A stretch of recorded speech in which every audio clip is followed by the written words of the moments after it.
श्री स्वामी समर्थ। जय जय स्वामी समर्थ। सर्वांना नवरात्रीच्या हार्दिक हार्दिक शुभेच्छा। सर्वांना हे शारदीय नवरात्र आनंदाचं उत्साहाचं जावो हीच माझी आईचरणी प्रार्थना। तर नवरात्रीमध्ये आपण जसं घटस्थापना करतो, घटस्थापनेला जसं महत्त्व आहे तसंच नवरात्रीमध्ये फुलोरा बांधायलाही खूप महत्त्व आहे। तर हा फुलोरा कधी बांधतात, कितव्या माळेला बांधतात, त्याचं शास्त्र काय आहे हे आज आपण आपल्या आजच्या व्हिडिओमध्ये पाहणार आहोत।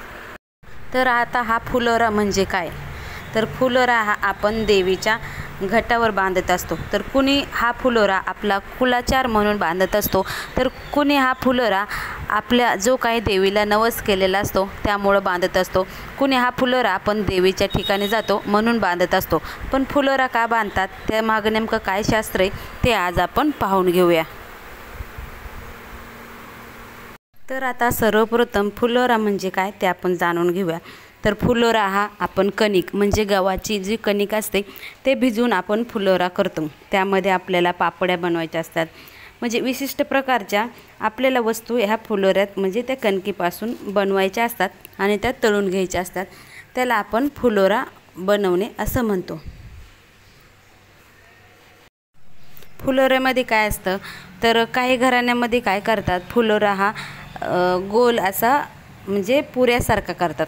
तर काही ठिकाणी वेणी फणी, काही ठिकाणी पैंजण, काही ठिकाणी कुंकवाचे हळदी डबे, वेणी फणी, गळ्यातील मंगलसूत्र, अशा प्रकारे म्हणजे देवीचा जो शृंगार असतो त्या प्रकारे आपण फुलोरा हा काही ठिकाणी बनवला जात असतो। तर तुमच्याकडे कशा प्रकारे फुलोरा बनवतात त्यानुसार तुम्ही फुलोरा हे बनवू शकता। असे पाहायला गेलं की लग्नामध्ये तुम्ही पाहिलं असेल रुखवतामध्ये काय देतात, साखरेपासून आपण महादेवाची पिंड बनवलेली पाहिली असेल, साखरेपासून तुम्ही श्रीकृष्णाची मूर्ती बनवलेली असेल। म्हणजे काय, तर साखरेपासून जे कुठले पदार्थ बनवतात ते आपण रुखवतामध्ये दिलेले तुम्ही बघितलेच असेल, तोच प्रकार आहे इथं। तसंच आहे, साखरेच्या वाट्या हे लग्नामध्ये आपण शुभ म्हणून दिले जाते, तसेच हे फुलोऱ्याचा प्रकार आहे। हे कुलाचाराचे काही प्रकार आहेत, म्हणजे काही ठिकाणी हे बत्ताशाचा फुलोरा बांधला जातो, काही ठिकाणी करंजामध्ये मावा टाकून त्याचा फुलोऱ्याला बांधला जातो, काही ठिकाणी ह्याला कडाकण्या पण म्हणतात त्याचा पण फुलोरा बांधला जातो। तर सुवासिनी स्त्रिया हा फुलोरा तयार करतात आणि देवीच्या म्हणजे देवीचा जो आपण आतमधला जो गाभारा असतो तिथं पण तुम्ही पाहिलं असेल की ते एकमेकाला आपण कडाकण्या टाईप म्हणतो ना, ते अडकलेलं असेल, तर ह्या सुवासिनी स्त्रिया जाऊन तो फुलोरा ह्या बांधत असतात। जणाच्या मनात असा प्रश्न पडतो की फुलोरा हा आपण 1 ते 2 दिवस देवीच्या डोक्यावर तसाच टांगून ठेवतो, परंतु देवीच्या डोक्यावर ठेवल्यानंतर आपल्याला असं वाटतं की देवीला आपण शिळा अन्नाचा नैवेद्य का दाखवा, कारण ते 2 ते 3 दिवस झाल्यानंतर ते अन्न शिळं होतं, त्याच्यावर माशा बसतात, त्याच्यावर म्हणजे घाण साचते। असं आपण देवीला नैवेद्य अर्पण करणं योग्य आहे का, कारण देवीला शिळं अन्न खाऊ घालणं कितपत योग्य असं प्रश्न प्रत्येक जणाच्या मनात पडतो। परंतु तुम्ही त्याच्या मागं धार्मिक शास्त्र काय हे पाहत नाही। चला आपण बघूया त्याच्या मागं काय धार्मिक शास्त्र आहे ते। पूर्वीच्या काळी एखाद्या घराण्यात म्हणजे घराण्यात त्यांचं राजकुमारी किंवा राजकुमाराचा जन्म झाला तर ही साखर वाटली जायची। तर साखर ही हत्तीवरून वाटली जायची, ह्यालाच आपण साखरपान वाटणे असेही म्हटलं जायचे। ह्याच राजकुमाराला आणि राजकुमारीला हे चांदीच्या पाळण्यात झोपवलं जायचं, आणि चांदीचा पाळणा म्हणल्यावर सोन्याची दोरी तर आलीच ना, कारण शेवटी तो राजाचा मुलगा, त्यामुळं असं केल्यानंतर त्याच्या डोक्यावर राजकुमारी आणि राजकुमारीच्या डोक्यावर पूर्वी काय केलं जायचं, हिरे मोती जवाहर यांचा फुलोरा बनवून टांगला जायचा, कारण ते राजकुमार असायचं। आणि हा फुलोरा म्हणजेच काय, तर हा फुलोरा म्हणजे समृद्धीचं प्रतीक म्हणून हा फुलोराकडे पाहिलं जायचं। त्यामुळे असं वाटतं की ते फुलोरा श्रीमंत असेल, संपत्तीवान असेल, राजबिंडा असेल, त्याच्या डोक्यावर हा फुलोरा बांधला जातो। राजकुमारी आणि राजकुमारीच्या डोक्यावर फिरवणारा फुलोरा हा ते त्यांच्या संपत्तीचं ऐश्वर्याचं प्रतीक आहे। तसंच हा देवीच्या डोक्यावर फिरणारा फुलोरा हा त्या देवीचं राजबिंडेचं, देवीच्या त्या शौर्याचं आणि तिच्या संपत्तीचं प्रतीक आहे असं मानलं जातं। तुम्ही म्हणाल की आई जगदंबा ही कुठं राजकन्या आहे किंवा कुठं राजपुत्री, तर तुम्ही काय म्हणता, आई राजा उदय उद, आई राधे उदय उदय. म्हणजेच काय, आई राजा म्हणजेच ही राजा आहे, ही राजा आहे, म्हणूनच आपण त्यांच्या ह्याच्यावर आपण फुलोरा बांधतो असं म्हणण्यात आलं आहे. ही आमची जी जगदंबा आहे, आमची ही देवी आहे, ती सर्वभून अशी म्हणजे सर्व संपूर्ण अशी राजा आहे आणि आम्ही त्या राजाचा जय जयकार म्हणजे त्यांचा उदय उदय करत आहोत. आईला आपण राजा म्हणतो आणि ह्या आईच्या सेवेमधले आपण चाकर आहोत. जगदंबेला राजाचं प्रतीक मानलं जातं, म्हणूनच आपण ह्या जगदंबेच्या डोक्यावरती हा फुलोरा बांधला जातो. आता असाही प्रश्न पडला असेल की मग ह्या कडकण्या किंवा ह्या फुलोरा आपण गव्हाच्या पिठापासून का बनवतो? मग आई राजा म्हणजे ती राजा आहे, मग तिच्या ह्याच्यावर माणिक मोती ह्यांचा फुलोरा बांधला पाहिजे ना. मग ह्या गव्हाच्या पिठापासून कडकण्यापासून का बनवायच्या? तर तुम्हाला हा प्रश्न पडला आहे तो बरोबर आहे.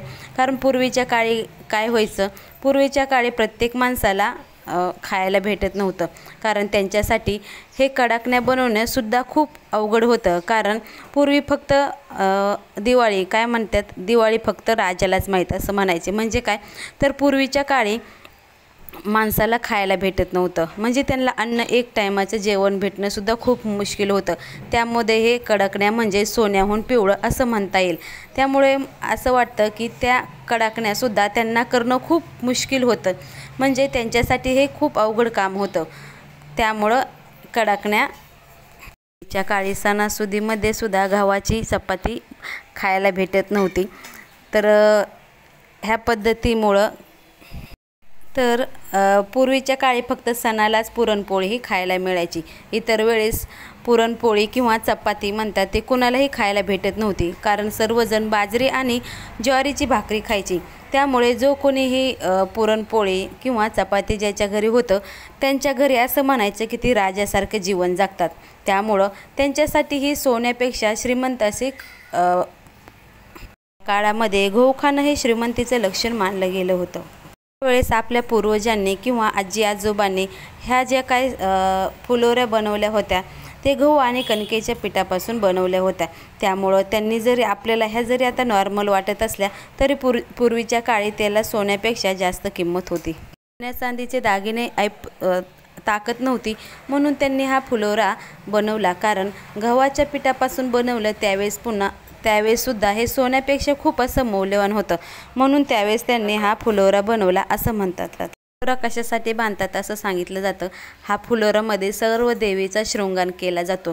तर हा फुलोरा म्हणजे जगदंबेच्या परशुबाळासाठी बांधला जातो, कारण परशुबाळ त्या फुलोरामध्ये खेळत राहावा म्हणून हा फुलोरा बांधला जातो असं शास्त्र सांगतं. फुलोरा कितव्या माळेला बांधतात? काही ठिकाणी पंचमीला बांधतात, काही ठिकाणी सप्तमीला बांधतात, काही ठिकाणी अष्टमीला बांधतात. परंतु तुम्ही तुमच्या कुलाचारानुसार कधी बांधतात त्यानुसार तुम्ही हा बांधू शकता. फुलोरा हा तुम्ही सप्तमी अष्टमीला बांधला तरीही चालेल, परंतु फुलोरा हा तुम्ही देवीच्या पायावर ठेवू नका, कारण फुलोरा हा टांगून ठेवण्यात येतो. म्हणजे डोक्यावर आपण त्याच्यामध्ये दोऱ्याला बांधून तो फुलोरा टांगला जातो. तर तुम्ही त्यानुसार फुलोरा बांधा. देवीच्या साडीवरही ठेवू नका, हेच फार चुकीचं आहे. हा फुलोरा काढल्यानंतर काही ठिकाणी सुवासिन महिन्यात तो फुलोरा खातात, परंतु काही ठिकाणी तो गाईच्या मुखी देतात. तर काय करायचं, फुलोरा जर चांगला असेल किंवा त्याला बुरशी लागली नसेल किंवा त्याला माशा घोंगल्या नसेल तर अशा वेळेस तुम्ही तो खाल्ला तरीही चालेल. परंतु जर तो खराब झाला असेल, बुरशी लागली असेल तर तुम्ही तो गाईच्या मुखी दिला तरीही चालेल. त्याप्रकारे तुम्ही आई जगदंबेला फुलोरा नक्कीच बांधा. तुम्ही घट बसवत असाल किंवा नसेल तरी हा फुलोरा बांधला तरीही चालेल. तुम्ही मंदिरात जाऊन आई जगदंबेला हा फुलोरा नक्कीच बांधा. त्याने सर्व तुमच्या इच्छा मनोकामना पूर्ण होतील. आई राधा उधो उधो, सदानंदाचा उधो उधो. श्री स्वामी समर्थ. श्री गुरुदेव दत्त.